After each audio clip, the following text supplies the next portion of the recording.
Good evening. We start with more breaking news on the budget this evening. Let's go straight to our Deputy Political Editor, Sam Coates. Good evening, Sam. And I gather it's all about the minimum wage. That's right, Mark. Two big announcements from the Treasury this evening on the eve of the budget, both connected to the minimum wage. Let me go through the details.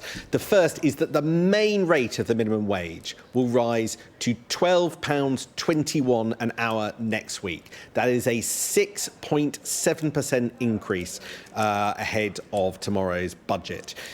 During the election campaign, Labour promised that they would make sure the minimum wage is a genuine living wage. They say that this is a significant step toward that promise. The second thing that the government are announcing today is that for those aged 18 to 20 who are on a lower rate, that is going to raise to £10 an hour. That's an increase of £1.40. Now, that means that the main rate has gone up 6.7%, and the rate for 18 to 20-year-olds has gone up 16.3%.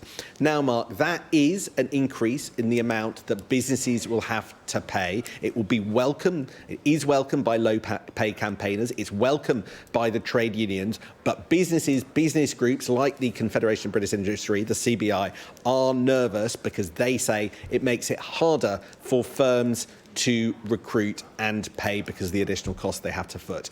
In the last hour or so, I've been talking to the Chief Secretary of the Treasury, Darren Jones, one of the authors of tomorrow's budget. Let's hear what he has to say. Well, I'm delighted that the government can announce today the national living wage will increase by nearly 7%, which for a full-time worker will mean an increase of over £1,400 a year. This is a down payment on commitment to make living standards improve for working people across the country, and I know it will be a good news for workers in receipt of that increase in their wages in due course. That's a big cost on quite a lot of businesses, and that's going to be coupled with big tax rises on business as well. Double whammy. Is that fair on business? I think we're all clear that a pro-worker, pro-business approach to the economy is the right approach, and investing in your workforce is a great way to improve your productivity, not least because you'll have more people across the country with more money in their pocket being able to spend it in the economy.